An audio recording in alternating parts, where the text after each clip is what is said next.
गुरुजी, मेरा अगला प्रश्न आपसे ये है कि यदि शैव ग्राम बन सकता है तो शैव नगर क्यों नहीं बन सकता? हाँ, बहुत अच्छा, वेरी गुड, बहुत अच्छा प्रश्न। ग्राम मतलब ये है कि मनुष्य का प्राकृतिक अवस्था में जीना जी। और नगर का मतलब ये है कि मनुष्य का अप्राकृतिक अवस्था में जीना। और शैव ग्राम की पहली शर्त है कि आप प्रकृति के प्रति संवेदनशील हों। इसलिए शैव ग्राम बन सकता है क्योंकि वहाँ पर प्रकृति उपलब्ध है जिसके साथ आप संवेदनशील हो सकते हो। जी जी बिल्कुल। लेकिन शैव नगर नहीं हो सकता क्योंकि वहाँ प्रकृति उपलब्ध नहीं है। आज आप जिस दिल्ली में बैठकर मेरा इंटरव्यू ले रहे हैं, इसी दिल्ली के अंदर 2.5 करोड़ पेड़ पिछले 30 साल में काट दिए गए, बस सिर्फ सड़कों को चौड़ा करने के लिए, बिल्कुल, फ्लाईओवर बनाने के लिए, जो नगर ही तो है। तो जब आप पेड़ों को काट रहे हैं, पशु पक्षियों को मार रहे हैं और यहाँ के तालाब भर दे रहे हैं, तो यही तो आपकी नगरीय संस्कृति है। जी जी। तो जब आप इस तरह की नगरीय संस्कृति को नगरीय संस्कृति कहते हैं तो आप तो प्रकृति विरोधी हो गए ना। जी बिल्कुल। और आप जब प्रकृति के सर्वनाश की कामना कर रहे हैं तो प्रकृति अगर आपका सर्वनाश सोच ले तो उसमें बुरा नहीं मानना चाहिए। नहीं, सही बात, ठीक है ना। इसलिए शैव ग्राम बन सकता है, शैव नगर नहीं बन सकता। इसके बावजूद गुरुजी मैं देख रहा हूँ कि लोगों को घी शुद्ध चाहिए, हवा भी शुद्ध चाहिए। स्वार्थी है ना, कर्तव्य बोध नहीं है। जी।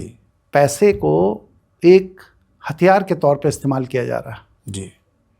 हमारे पास पैसा है तो हम हथियार के तौर पर उसका इस्तेमाल कर रहे हैं। संसाधन कुछ नहीं है, चाहिए सब बेस्ट। प्रश्न ये है कि जब तुमने जिंदगी में एक गाय नहीं पाली तो तुमको शुद्ध घी की उपलब्धता की उम्मीद क्यों है? और अगर ऐसी उम्मीद है और कोई उपलब्ध करा रहा है तो वो ऐसे व्यक्ति को प्रोत्साहित करके पैसे के लिए समाज और राष्ट्र के साथ विश्वासघात कर रहा है। ऐसे व्यक्तियों को वंचित ही मर जाना चाहिए। जिन्होंने जीवन में एक भी गाय की सेवा नहीं की, उन्हें बिना शुद्ध दूध और शुद्ध घी के वंचित ही मर जाना चाहिए। बहुत कठोर शब्दों का प्रयोग। नहीं, सत्य है जी। अगर आप प्रकृति के कार्य में सहायक नहीं हैं तो प्रकृति से कृपा की उम्मीद क्यों करते हैं?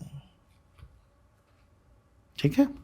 एक इसमें मैं अपना प्रश्न एक और जोड़ रहा हूँ गुरुजी, क्योंकि आपके प्रश्न से ही मुझे लग रहा है कि इसका मुझे पूछना चाहिए उत्तर से, कि लोग कुछ नगरीय संस्कृति से शुरू से ही ज़्यादा आकर्षित रहे। आज जो भाषा है, भाषा को मैं कोई महत्व नहीं दे रहा हूँ, केवल अभिव्यक्ति का एक जरिया है।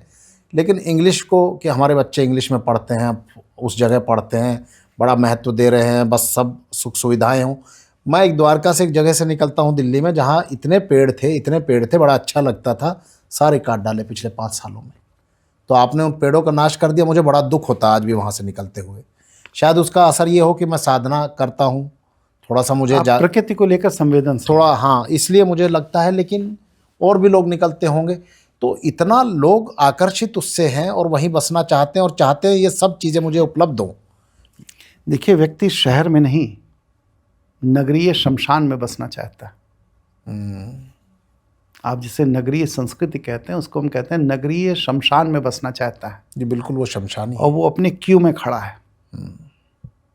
कब उसे कैंसर होगा, कब हार्ट अटैक होगा, कब पैंक्रियास फेल होगा, कब किडनी फेल होगी, कब पैरालिसिस होगा, कब ब्रेन हेमरेज होगा, सब अपनी अपनी लाइन में लगे हैं जी।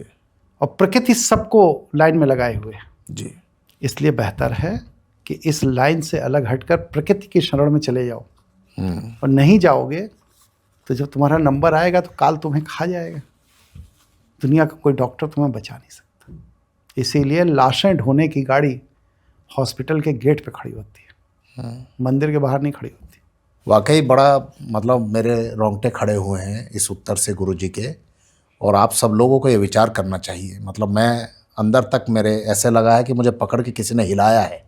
और यही शायद होता है गुरुजी कि आपकी चेतना आपको जागृत करती है।